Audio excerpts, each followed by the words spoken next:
Hello and welcome to Whisky.com, where fine spirits meet. And today you see 2 glasses and 2 whiskeys on my cask. And yes, that means I'm trying 2 whiskeys today.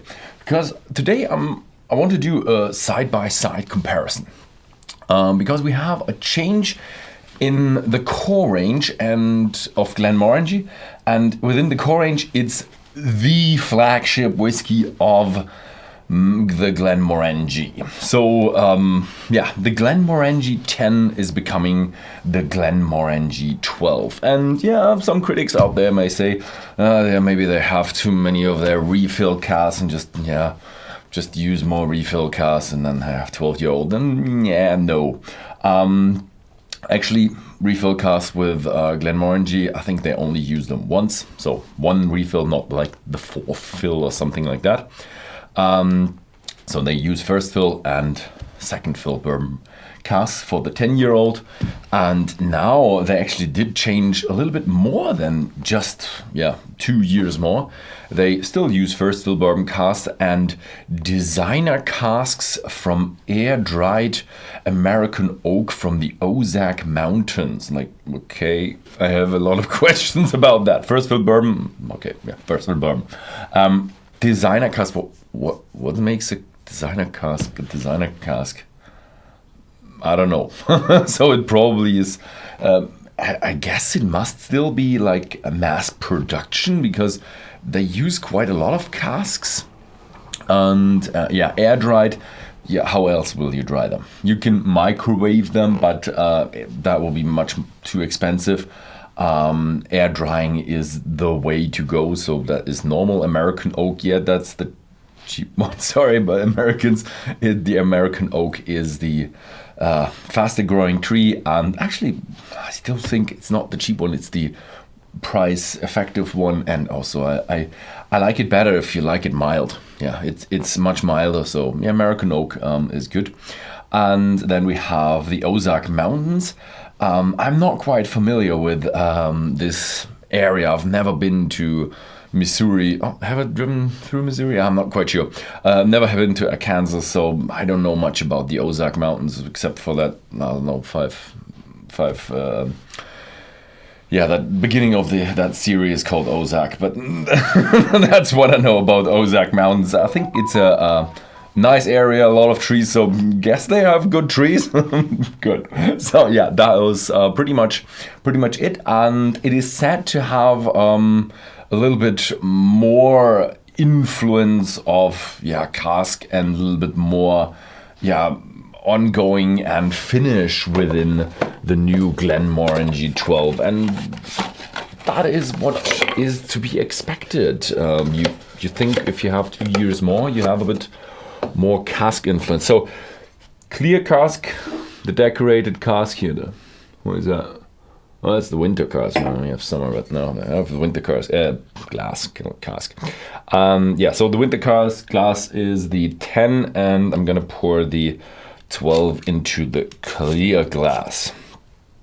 So big question for you out there. So what do you think about the 12-year-old change of Glenmorangie? From on paper, it's definitely a change to the better. And if you live in the Netherlands or Belgium, we currently have a sale off. We got quite a lot from the old stock, so there's a sell-off of the 10-year-old. So if you're really a fan of the 10-year-old, now you can get yourself the bargain. And this will be the last bargains you will get on the 10-year-old, as it will discontinue. This is really selling out in terms of ending this bottling. I do like the Glenmorangie 10. Let's have a look if I have to set aside a case of 10 if I'm not quite satisfied that it's similar enough. So 10, 12. This will be an ongoing theme now. I'm gonna tell you that a couple times more just to convince myself to know it. Okay, let's begin with the 10. Yeah. Okay. Yeah. The fruitiness, vanilla, typical Glenmorangie with tropical fruitiness, and yeah, that is like a pineapple and all that kind of stuff. A little bit of an oakiness in there. Yeah, it's just a beautiful, pleasant, delicately distilled Highland single malt. A little bit of a citrus note in there. Yeah, it's a nice, easy first fill bourbon character. Definitely long stills with a nice separation of alcohol. They have the tallest stills in Scotland. Okay. Really not that different. I'm sorry, but it's really not that different.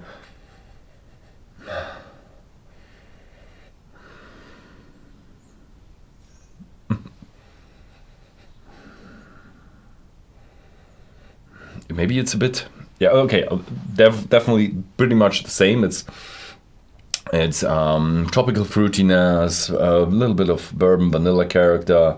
First fill bourbon cask is the definite thing there. They actually did keep the price the same. So just because we have a sell-off, this is now cheaper, but the 12-year-old is the same as the old price was with the 10-year-old. Now the 12-year-old is the same. So yeah,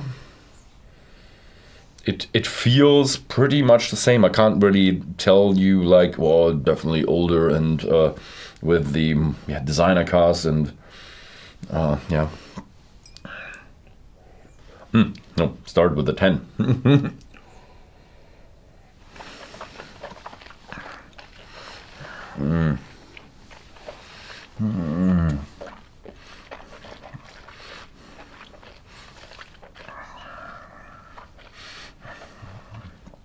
Typical 10. That's unreasonable sweetness. Yeah, first fill bourbon character. Nice, fresh fruitiness. Combined with tropical fruitiness, a little bit of mango, papaya. Not papaya, no, but yeah, papaya as well. Pineapple. Yeah, that is a nice, a little bit more on the oak side for me today. Maybe it's because I'm trying this a bit more in the morning. And let's have a look on the Glenmorangie 12.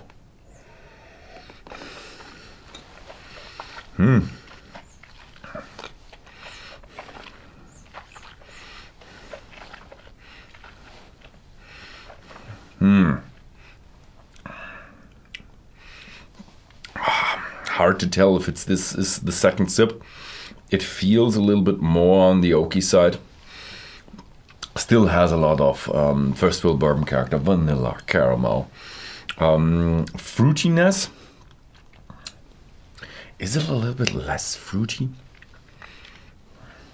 So a little bit more from the nose. It's very similar. They are not much different. Maybe if you talk yourself into it, the 12 has a bit more oakiness into it. But from the taste, there is a little bit of a step up. It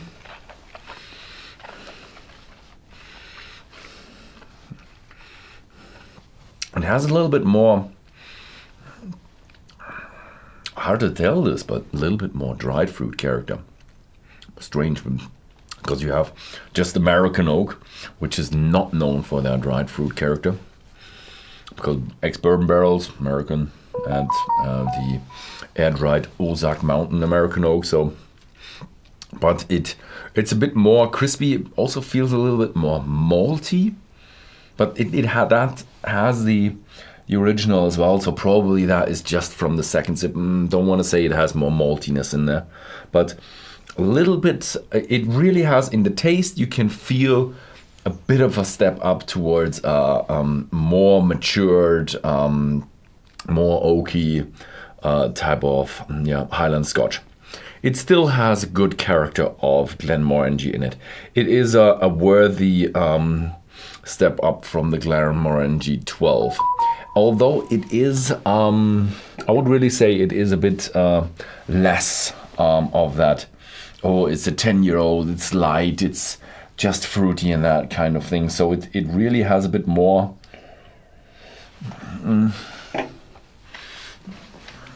more oomph to it. When you compare it to the big others, they usually have 12. That one big one that has 16, and the Glenmorangie was always the one that is just, hey, that's just a 10-year-old as their flagship, and that really stood out. But as they have these tall stills and such a refined way of distilling, so a very fine distillate, that really was never the matter. It was never the matter where the Glenmorangie, like, oh, it's too young, it has a bit of an alcoholic touch. No, nobody said that. Nobody. And that's what I liked about Glenmorangie, that they said, hey, we can go out with a 10, and that just doesn't matter because we just distill it that fine. And well, they went with 12. I can't really complain because you just get 2 years more. But if maybe I'll set 1 or 2 bottles aside because it is. Do you actually see a difference in between? Yeah, the shade is a little bit darker. It is a little bit darker. So yes, it's what you would have expected to get a little bit of a older, more oaky, more oomph, more volume style of whiskey with the Glenmorangie 12 compared to the 10. And now for me is the question. Now the Glenmorangie original, was that for you always that a little bit younger whiskey, but it just didn't matter? And is it now destroyed with the 12? Or is it really, hey, it's a step up, we get 2 more years and the price stayed the same, so it really a step up, nothing to complain here. What are you talking about? So which side are you on? Just write it down in the comments below. That was my discussion of the Glenmorangie 12, and thank you very much for watching, and see you next time.